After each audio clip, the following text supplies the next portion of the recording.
La actitud de las autoridades eclesiásticas con la astrología y la alquimia fue bastante tolerante, fue ambigua. Sin embargo, con la brujería la condenó sin paliativos. En la mitad de la Edad Media, no obstante, hubieron persecuciones sistemáticas. Todo cambió cuando aparecieron las herejías cátara y valdense.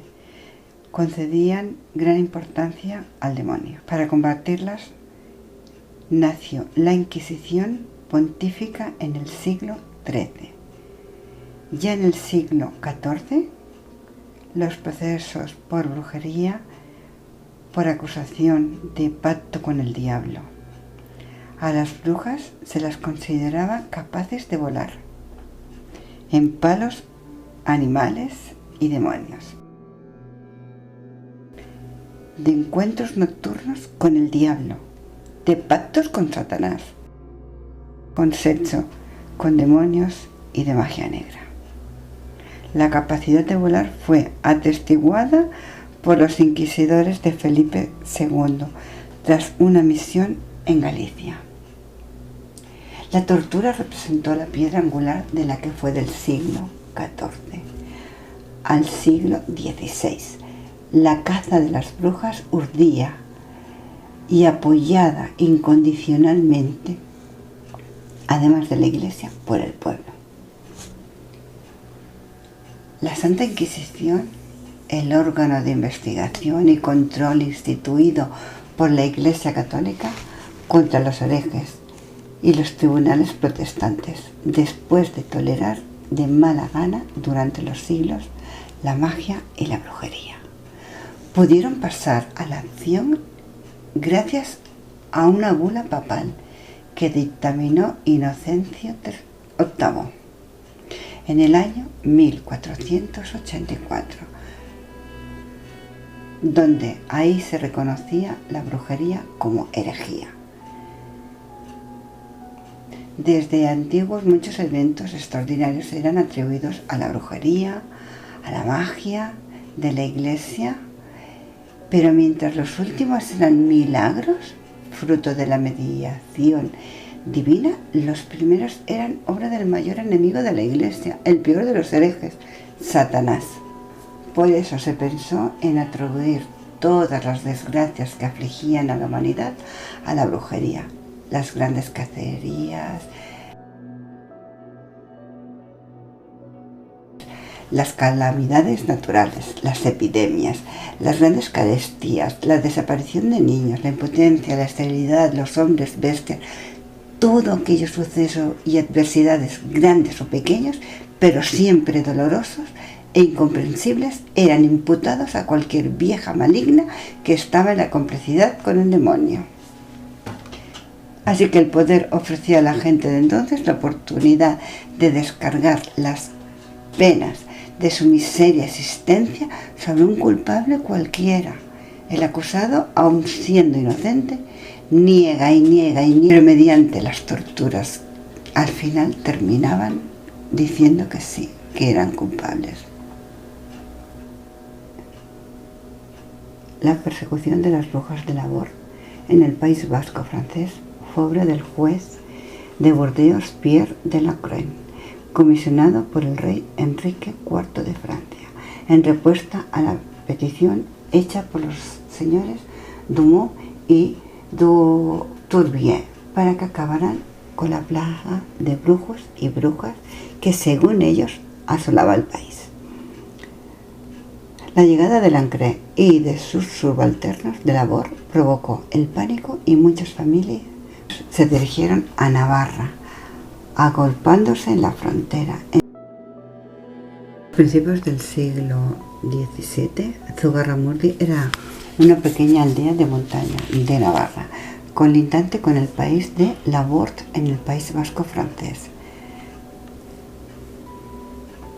A finales del 1608 volvió a Zugarramurdi para trabajar una criada de María de Chimeldegui, una mujer de 20 años que había emigrado hacía 4 años con sus padres a una localidad costera de Labor. Allí oyó historias de brujas y se hizo una de ellas durante 18 meses. Bien, en Zugarramurdi empezó a contar sus experiencias y en una ocasión dijo que había visto en uno de los aquelarres a María de Gueretegia, vecina del pueblo. Cuando ésta se enteró de lo que se decía de ella, afirmó con grandes voces y enojo que no era bruja y que era una gran maldad, falso testimonio que levantaba la francesa. Sin embargo, la delatora consiguió convencer a la gente de que era cierto lo que afirmaba y hasta el marido y la familia de la presunta bruja la creyeron, lo que hizo que María de Gueretegia se derrumbara y confesara ser bruja desde niña y que su tía María Chipia de Barrenechea era quien le había enseñado. Después, sintiéndose perseguida por las brujas que querían que volvieran a los aquelarres, dio más nombres de brujos y de brujas.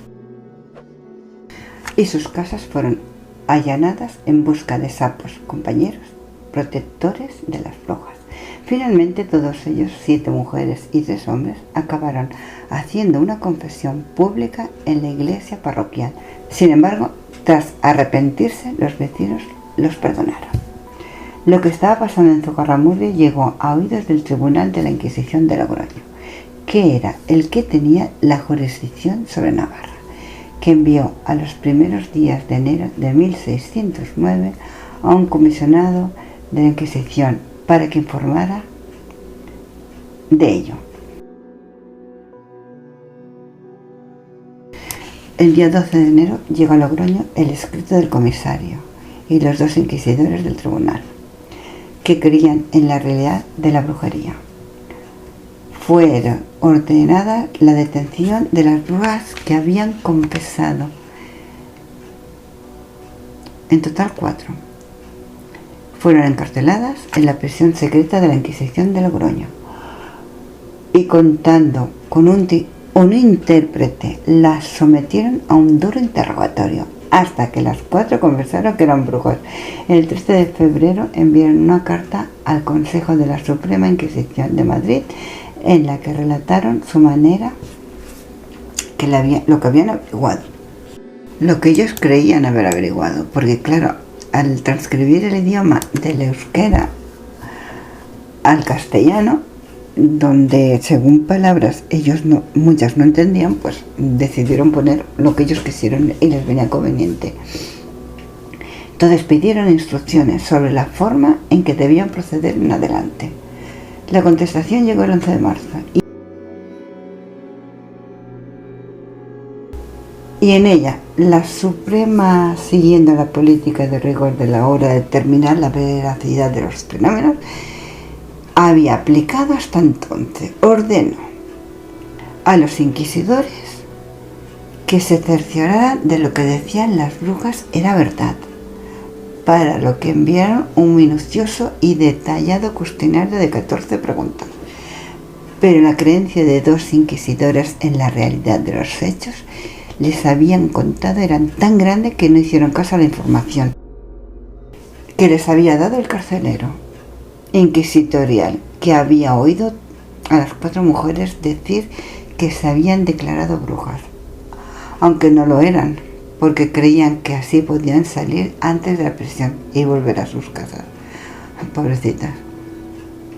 El día 9 de febrero del año 1609, 4 días antes de los inquisidores enviaban la carta a la Suprema, se presentaron ante el Tribunal de Logroño varios vecinos de Zugarramurdi que habían llegado hasta allí acompañados de un guía para exponer ante el tribunal lo que realmente había sucedido. Como ha señalado Carmelo Lisón, las personas que llegaron a Logroño debieron causar una sensación tremenda, ya que llegaron unos montañeses con un atuendo un poco raro, hablando una lengua ininteligible, cansados, maltrechos y, para mayor extrañeza, llamaban a las puertas de la temida Inquisición. Este grupo estaba compuesto por Graciana de Griata.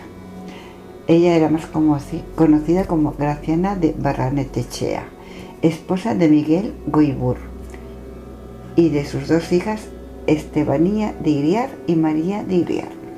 Cuando se presentaron ante el tribunal, afirmaron que acudían a pedir justicia porque no eran brujos, y si lo habían confesado al vicario de Zugarramurdi era porque los apretaron y amenazaron mucho si no los decían. El problema fue que el guía que las había acompañado a Logroño testificó que eran brujas y la Inquisición decidió encarcelarlas.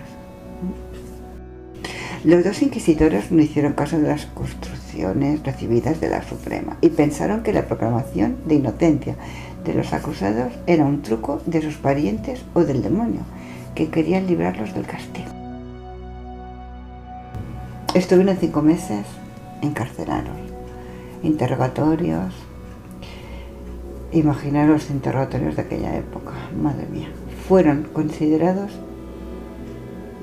excausados y confesaron, por lo que desde la perspectiva de los crédulos inquisidores habían vencido al diablo.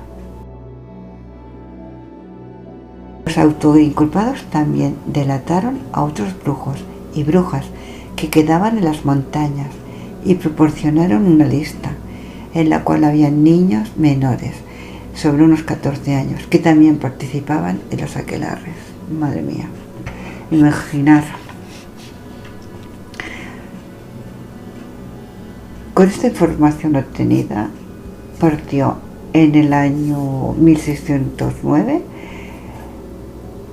en agosto, al norte de Navarra, uno de los inquisidores, y desde allí fue enviado a Logroño. Todos los supuestos cómplices de los brujos y las brujas. El inquisidor era Juan Valle Alvarado. Este pasó varios meses en Zugarramurdi. Recogió muchas denuncias. Según quedaban inculpadas hasta cerca de 300 personas por delitos de brujería, dejando aparte a los niños. De estas personas fueron presas y llevadas a Logroño hasta 40, de las que parecieron más culpables. El 7 de noviembre del año 1610 se congregó en Logroño una multitud de gente, venida también de Francia, para asistir al auto de fe. Se calcula que asistieron 30.000 personas. Se inició con una procesión encabezada por el pendón del Santo Oficio, al que seguían 1.000 familiares, comisarios y notarios de la Inquisición, que lucían pendientes de oro y cruces en el pecho, y varios cientos de miembros de las órdenes religiosas. A continuación iba la Santa Cruz Verde, insignia de la Inquisición, que fue plantada en lo más alto de un gran cadalso. Aparecieron después 21 penitentes con un trío en la mano y 6 de ellos con una soga en la garganta, para indicar que habían de ser azotados, y 21 personas con sanbenitos y grandes corozas con aspas, velas y sogas, lo que indicaba que eran reconciliados. A continuación salieron 5 personas portando estatuas de difuntos con sanbenitos de relajados, acompañadas de 5 ataúdes que contenían sus huesos desenterrados. Se trataba de 2 mujeres y 2 hombres que se habían negado a reconocer que eran brujas y brujos, y de otra que sí lo había hecho, pero que sería quemada por ser una de las instigadoras de la secta. Seguidamente aparecieron 4 mujeres y 2 hombres, también con los sanbenitos de relajados, que iban a ser entregados al brazo secular para que fueran quemados vivos, porque se habían negado a admitir que eran brujas y brujos. Cerraban el cortejo 4 secretarios de la Inquisición a caballo, acompañados de un burro que portaba un cofre guarnecido de terciopelo que guardaba las sentencias, y los 3 inquisidores del tribunal de Logroño también a caballo. Una vez aposentados en el cadalso, los acusados y enfrente los inquisidores, con el estado eclesiástico a su derecha y las autoridades civiles a su izquierda, Un inquisidor dominico predicó el sermón y a continuación comenzó la lectura de las sentencias por los secretarios inquisitoriales. La lectura duró tanto que el auto de fe tuvo que alargarse al lunes 8 de noviembre. El anónimo autor de la relación Montagostón escribió: haber oído tantas y tan grandes maldades, nos fuimos todos santiguándonos a nuestras casas. 18 personas fueron reconciliadas porque se confesaron sus culpas y apelaron a la misericordia del tribunal. Las 6 que se resistieron las 3 que se resistieron fueron quemadas vivas. 5 más fueron quemadas en el efigie porque ya habían muerto. Debido a la dureza de las penas que se aplicaron, el de las brujas de Zugarramurdi se convirtió en el proceso más grave de la Inquisición española contra la brujería. Perdón por la voz, pero es que me emociona. Vale, seguimos. En abril de 1611, el famoso humanista Pedro de Valencia presentó un informe sobre la relación publicada por Bongastón del proceso de Logroño que le había pedido el inquisidor general. En él afirma, entre otras cosas, que los hechos de Navarra habían un fuerte componente de enfermedad mental. Se debe examinar lo primero si los reos están en su juicio, o si por demoníacos o melancólicos o desesperados. Así decía que su conducta parece más de locos que de herejes y que se debe curar por azotes y palos más que infamias ni sanbenitos. Finalmente, Valencia aconsejaba: busque siempre los hechos cuerpo manifiesto de delito conforme a derecho y no se vaya a probar caso, muerte ni daño que no ha acontecido. El informe de don Pedro de Valencia se titula Discurso de Pedro de Valencia acerca de los cuentos de las brujas y cosas tocantes de magia, y en él daba una explicación objetiva a las reuniones de brujos y brujas con deseos de cometer fornicaciones, adulterios o sodomías.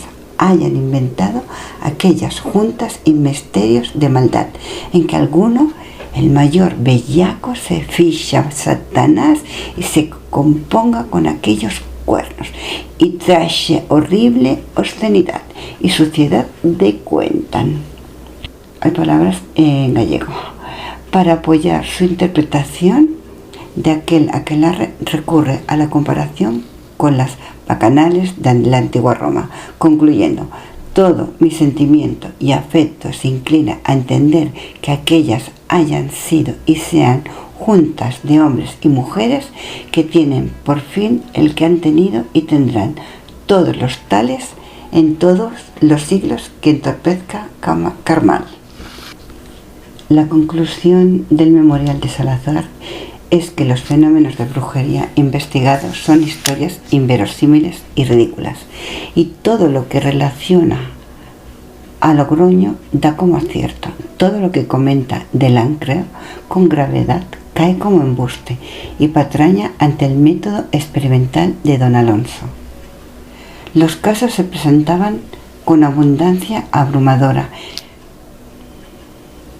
y no se sale con delito como comprobada, según Salazar. Por ejemplo, en cuanto al modo de ir y volver a los aquelarres mediante ungüentos y polvos que les permitían a los brujos y brujas acudir volando. Salazar dice que se verificó por sus mismas declaraciones y por otras comprobaciones, y algunas también por declaraciones de médicos y experiencias palpables, haber sido todas y cada una de ellas hechas con embuste y ficción por medios y modos irrisorios.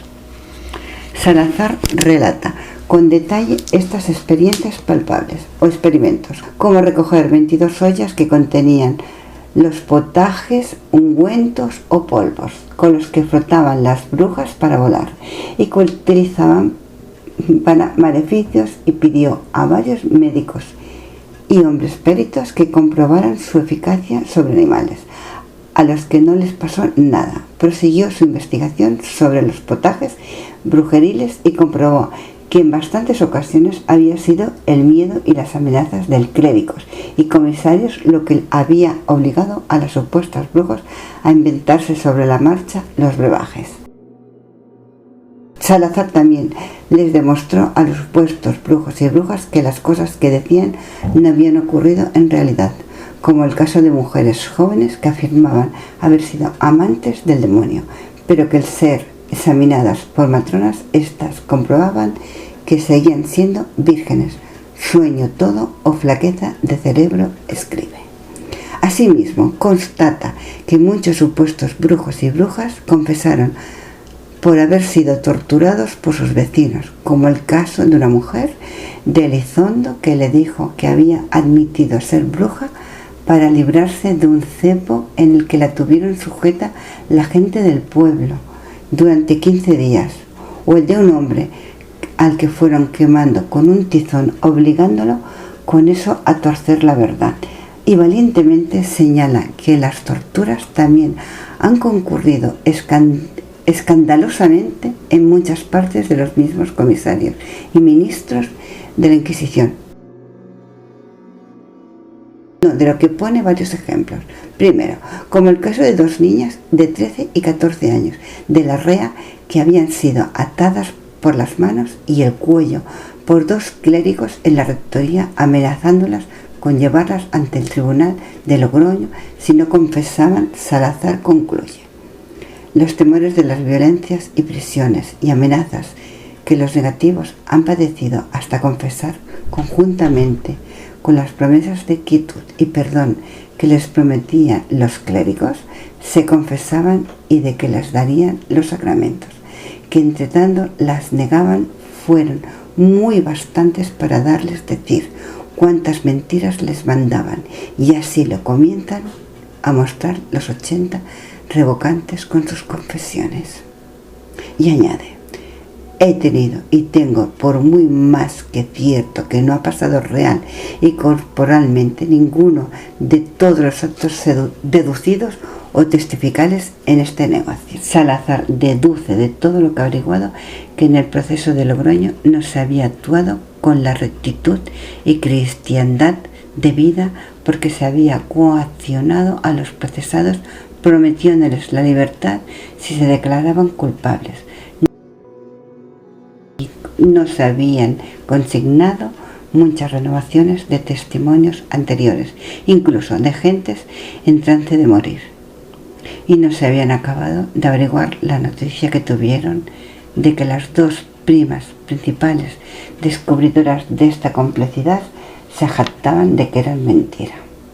Una mujer de Lesaca le explica a Salazar que había confesado que era bruja porque todo el mundo hablaba de eso, y lo que había contado lo había aprendido del vicario y comisario del Santo Oficio, para el que trabaja, y de otras mujeres. Además, Salazar aseguraba que eran los libros y sobre todo los sermones sobre la brujería los que hacían que se extendiera por la recomendada que no se les diera publicidad, convencido de que la brujería acabaría por desaparecer si se dejaba de hablar de ella.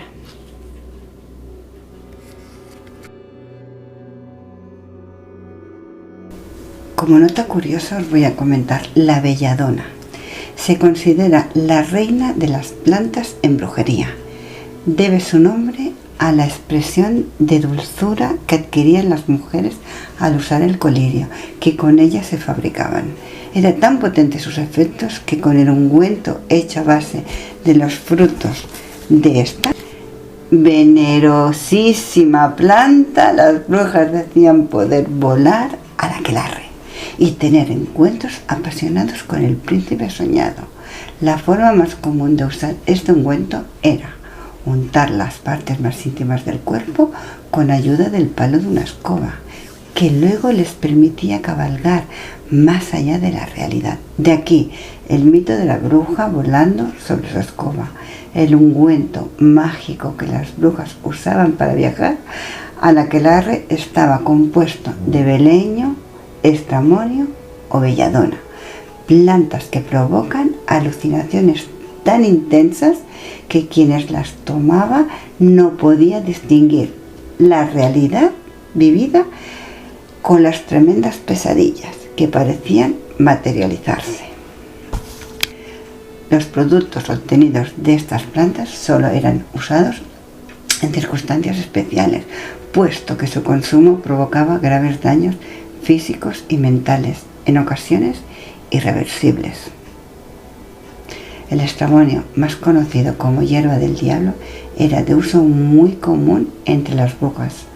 Este es un narcótico que provoca fuertes alucinaciones y puede ser administrado en ungüento, en infusión, fumado y supositorio, de rápida absorción que provoca efectos inmediatos y prolongados, proporcionando un auténtico viaje al infierno. Del estramonio se aprovecha su raíz, las hojas, la cápsula, flores, las semillas.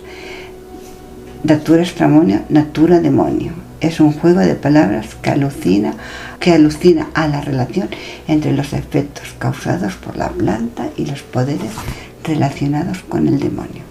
Era creencia popular que las brujas celebraran reuniones nocturnas en las que adoraban al demonio. Los famosos aquelarres, con su catálogo de maldades, la recitación del credo al revés, la consagración de una hostia negra, banquetes, orgías, sacrificaciones humanas, se desarrollaban en lugares apartados, generalmente en zonas boscosas. Algunos de los más célebres escenarios de aquelarres fueron las cuevas de Zugarramurdi, en Navarra, las Guixas, cerca de Villanueva, en las provincias de Huesca, la persecución sistemática de la brujería entre los siglos XIV y XVIII. En Europa se traducen a 110.000 procesos y 60.000 ejecuciones, la mayoría en países del centro continente, en contra de lo admitido por los que se apunta la leyenda negra. La incidencia en España fue mucho menor. Casi todos los procesos por brujería los llevaron a cabo tribunales civiles. La Inquisición solo tuvo un papel protagonista en los primeros años. Las confesiones se lograban mediante tortura. En nuestro país se dejó perseguirlas tras el proceso contra las brujas de Zugarramurdi. Se lograban mediante tortura. En nuestro país se dejó de perseguirlas tras el proceso de las brujas de Zugarramurdi, ya que los inquisidores tenían que quemar miles y miles de mujeres si resultaban condenadas. Así es que resolvieron entonces la cuestión declarando que no tenían pacto con el diablo. Ya no se volvería a quemar a ninguna. España, país de brujas. En nuestro idioma se utiliza la palabra brujo como sinónimo de mago, aunque el uso más frecuente, preferentemente casi siempre es en femenino, alude a la magia negra.